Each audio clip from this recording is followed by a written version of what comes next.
Indian navy के लिए ships बनाने वाली इस कंपनी का स्टॉक जो कि अपने ऑल टाइम हाई से अगर हम लो में देखें तो ये 3,000 रुपये के लेवल से करीब 50-60% क्रैश हो गया था। हालांकि अभी जो प्राइस चल रहा है 1,400 रुपये का, तो वो भी 50% डिस्काउंट में हमें स्टॉक मिल रहा है। तो क्या इतनी बड़ी सेल में हमें स्टॉक को बाय करना चाहिए या अभी रुक जाएं, स्टॉक में और भी गिरावट हो सकती है? तो आइए हम इसका एनालिसिस कर लेते हैं। आपके लिए फ्री डीमैट अकाउंट की लिंक मैंने डिस्क्रिप्शन में प्रोवाइड की है। स्टॉक में एक सपोर्ट जोन या कह लें डिमांड जोन बना है जो कि स्टॉक के लिए बार बार यहाँ पे ये सपोर्ट की तरह काम कर रहा है। अगर हम रेक्टेंगल से यहाँ पे ड्रॉ करें तो ये कुछ इस तरह से ये जोन है जहाँ पे स्टॉक आपका मल्टीपल टाइम सपोर्ट लेके बाउंस बैक दिखा चुका है। स्टॉक इस लेवल पे 1 बार, 2 बार, 3 बार, 4 बार, 5 बार, 6 बार और 7 बार सपोर्ट ले चुका है। अभी हाल ही में लास्ट टाइम भी इसने यहाँ पे सपोर्ट लेने का ट्राई करा था और स्टॉक का प्राइस अभी इसी के अराउंड इस लेवल के आसपास घूमता हुआ हमें दिख रहा है। अगर हम इसके हाई से एक ट्रेंड लाइन ड्रॉ करें तो इस स्टॉक में एक ये ट्रेंड लाइन भी है जो कि स्टॉक के लिए रेजिस्टेंस की तरह काम कर रही है। यहाँ पे एक स्टॉक ट्रायंगल का पैटर्न बना रहा है। इस लेवल से स्टॉक 1 बार, 2 बार और 3 बार रेजिस्टेंस फेस करके नीचे आ चुका है। अभी ये इसी रेंज में अपना कंसल्टेशन कर रहा है। यहाँ पे अगर हम इसका पाथवे ड्रॉ करने जाएं तो हमें कुछ इस प्रकार से इसकी रेंज देखने को मिलेगी जो कि अपना हाई एंड लो बनाते हुए इस तरह से कुछ जा रहा है और इसकी रेंज कंस्ट्रिक्ट होते जा रही है। जहाँ पे पहले इसकी रेंज वाइड हुआ करती थी, काफ़ी बड़ी रेंज में ये अप डाउन दिखाता था, अब ये रेंज कंस्ट्रिक्ट हो गई है और बहुत छोटे लेवल पे इसका अपर मूव एंड लोअर मूव हमें देखने को मिल रहा है। अब अगर हम स्टॉक में कुछ सपोर्ट एंड रेजिस्टेंस देखें तो सबसे पहले तो कि ये जोन जो है स्टॉक के लिए एक मेजर सपोर्ट का काम करेगा और स्टॉक अगर इसके भी नीचे आता है तो 925 रुपये का लेवल स्टॉक के लिए हमारा फर्स्ट सपोर्ट रहेगा। ये इसके लिए लॉन्ग टर्म का सपोर्ट है और अगर स्टॉक ऊपर जाता है तो करीब 2,000 रुपये के लेवल के आसपास ये जो जोन बना है, ये जोन स्टॉक के लिए रेजिस्टेंस की तरह काम कर रहा था। जहाँ पे स्टॉक आपका पहले देखें तो करीब 1 बार, 2 बार और 3 बार रेजिस्टेंस फेस करके नीचे आ चुका है। ये लेवल स्टॉक के लिए आपका फर्स्ट टारगेट का काम करेगा जो कि 2,000 रुपये का रहेगा एंड स्टॉक इसके भी ऊपर जाता है तो हमें 2,380 रुपये का लेवल ये इसका सेकंड टारगेट देखने को मिलेगा और ऑल टाइम हाई तो है स्टॉक का जो कि 2,820 रुपये का लेवल है, ये स्टॉक के लिए थर्ड टारगेट का काम करेगा।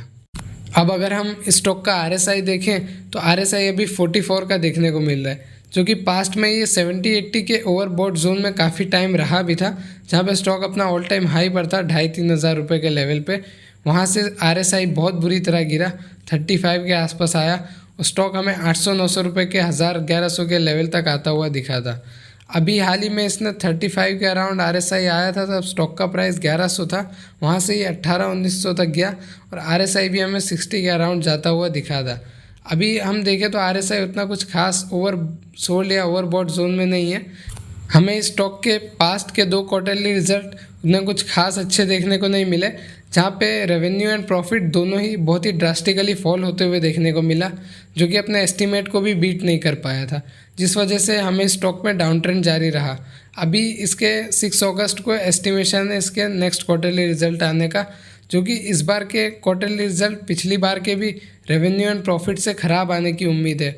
तो बिल्कुल हो सकता है कि स्टॉक में हमें डाउन ट्रेंड जारी देखने को मिले और स्टॉक और बुरी तरह से हमें गिरता हुआ दिखे और करीब 1,100-900 हज़ार रुपये के लेवल के आसपास ये आता हुआ दिख सकता है।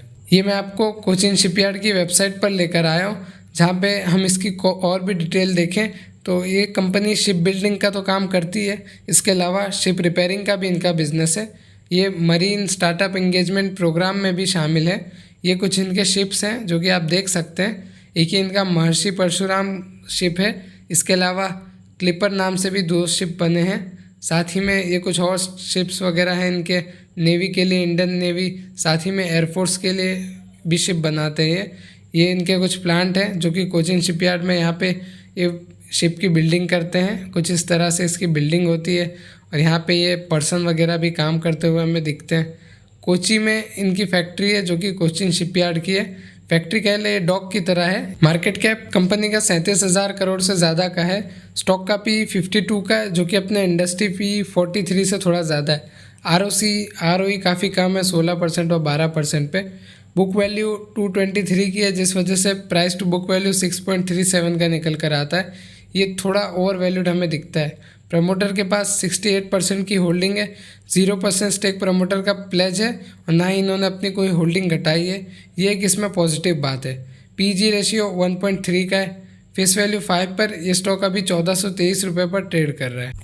शिप बिल्डिंग से इस कंपनी का मेजर रेवेन्यू जनरेट होता है, जो कि 58% के अराउंड है, जहाँ पे ये लार्ज वेसल्स जो कि एयर डिफेंस शिप्स और बल्क कैरियर्स वगैरह मैन्युफैक्चरिंग करते हैं। शिप रिपेयरिंग से 35% और अदर से 7% रेवेन्यू जनरेट होता है। एक्सपोर्ट भी करते हैं अपने शिप एंड वेसल्स को। इस कंपनी की ऑर्डर बुक 20,000 करोड़ से ज़्यादा की है, जो कि Q3 FY26 में है, जहाँ पे 63% टोटल इनका इंडियन नेवी गवर्नमेंट से कॉन्ट्रैक्ट है। शिप रिपेयर फैसिलिटी के लिए इन्होंने 970 करोड़ का कैपेक्स प्लान करा था, जो कि 6,000 टन कैपेसिटी को बूस्ट करेगा।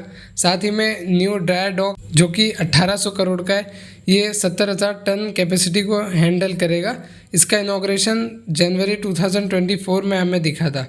इन्होंने 460 करोड़ का और कैपेक्स प्लान करके रखा है मॉडर्नाइजेशन का और एक्सपेंशन का अपने रिन्यूअल्स एंड रिप्लेसमेंट में। कंपनी की सेल्स हमें काफ़ी गिरते हुए देखने को मिली, जो कि पिछले साल 1758 करोड़ की सेल्स थी, वो घट के 1484 करोड़ पर आ गई है। अगर हम नेट प्रॉफिट भी देखें ईयर ऑन ईयर, तो 287 करोड़ के नेट प्रॉफिट 276 करोड़ पर आ गए। यहाँ पर भी हमें गिरावट दिखी है।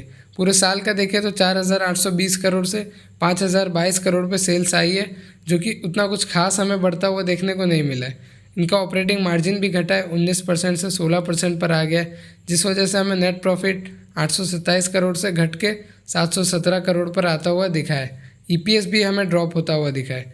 Cash flow from operating activity negative में है, -1200। ये एक नेगेटिव बात है। मेन यही रीज़न है दोस्तों, जिस वजह से आपका स्टॉक का प्राइस गिर रहा है। 2023 तक अगर हम देखें तो कैश फ्लो पॉजिटिव में रहा करता था। पिछले 2-3 साल से इस कैश फ्लो नेगेटिव हो गया है, जिसका मेन रीज़न आपका trade receivables and inventory payables वगैरह है।